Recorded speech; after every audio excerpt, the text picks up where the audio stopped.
Hello class 4 बच्चों, आज हम आपकी हिंदी व्याकरण की बुक से पढ़ेंगे पाठ 10 अनेकार्थक शब्द। तो आप अपनी हिंदी व्याकरण की बुक निकालिए और ओपन करिए पेज नंबर 54। अनेकार्थक शब्द। बच्चों, अनेकार्थक शब्द किसे कहते हैं? देखिए यहाँ पर अनेकार्थक, अनेक मतलब कि कई अर्थ। तो जिन शब्द के जो भी कोई शब्द है उसका एक से अधिक अर्थ हो उसे अनेकार्थक शब्द कहते हैं।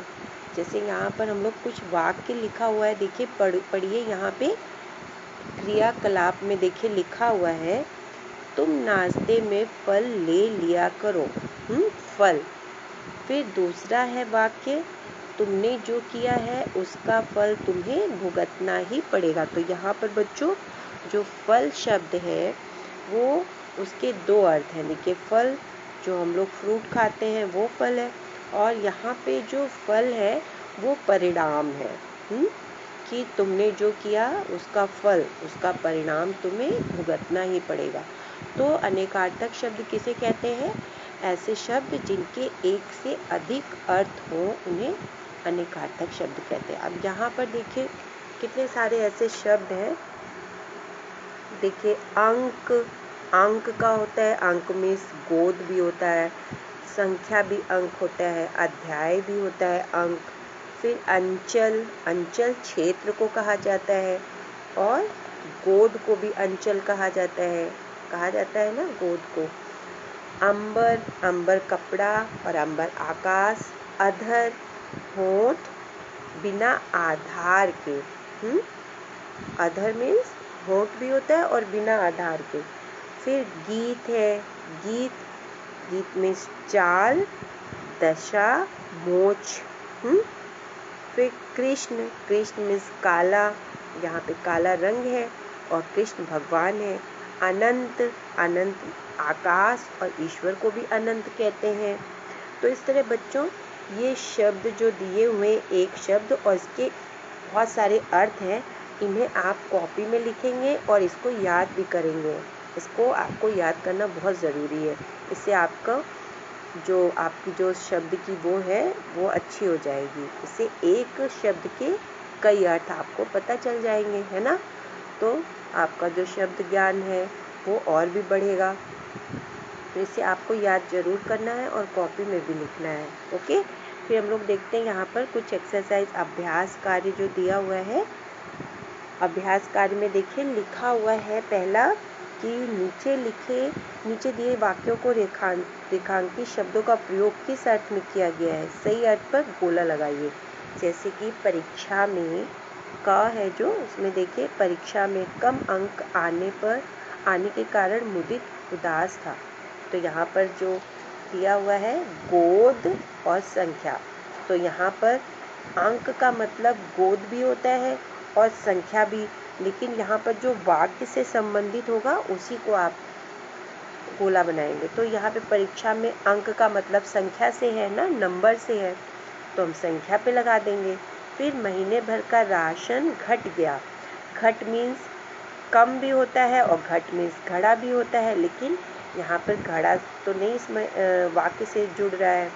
तो महीने भर का राशन घट गया मतलब कम, तो कम पे आप गोला करेंगे।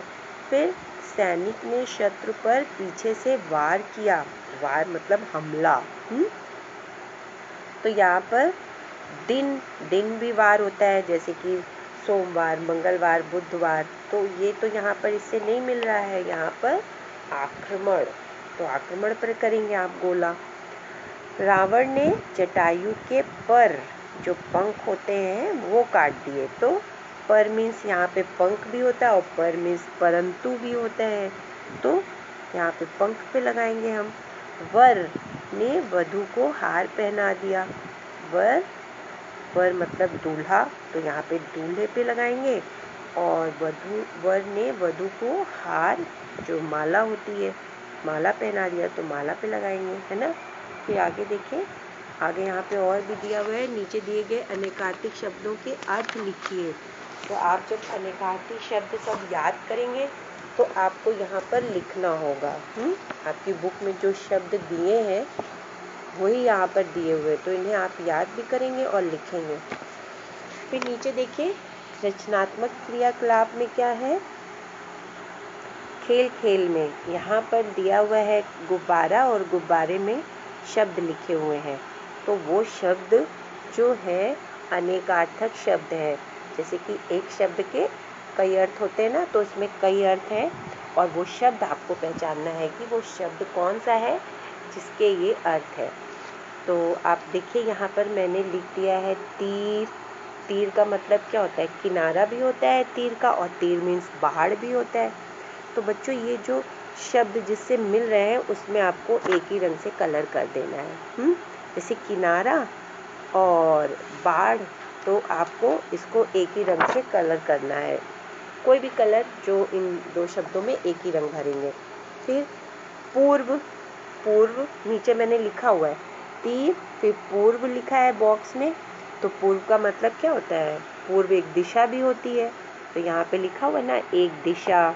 एक गुब्बारे पे देखिए एक दिशा, और पूर्व मीन्स होता है पहले, तो ये दोनों शब्द मिल रहे हैं। कर, कर मीन्स होता है हाथ, और कर मीन्स होता है टैक्स भी होता है, तो कर और हाथ को एक कलर से कर दीजिएगा। फिर लाल, लाल मीन्स पुत्र को भी लाल कहा जाता है और रंग को भी लाल कहते हैं। तो ये जो बलून है लाल, पुत्र और रंग, पुत्र और रंग, तो इसे आप एक जैसे कर देंगे। फिर इन सारे बलून को जो शब्द इससे मिल रहा है उससे मिलाना भी है। जैसे तीर है, तो मैंने यहाँ नीचे तीर लिखा है, तो किनारा और बाढ़ को आप कलर करके फिर उस बलून को यहाँ तीर से मिला देंगे। तो ऐसे ही आप कर लीजिएगा इसे। ओके बच्चों, ओके। यहाँ देखिए किनारे, यहाँ पर किनारे पर दल, दल मीन्स होता है समूह, और दल मीन्स पत्ता होता है, तो पत्ता और समूह एक ही है। ये अनेक अर्थ है, एक शब्द है दल और इसका अनेक अर्थ है पत्ता और समूह। तो बच्चों आप इसे कलर करके एक ही कलर का फिर इसको मिलाइएगा इन शब्द से। Okay okay, have a nice day बच्चों।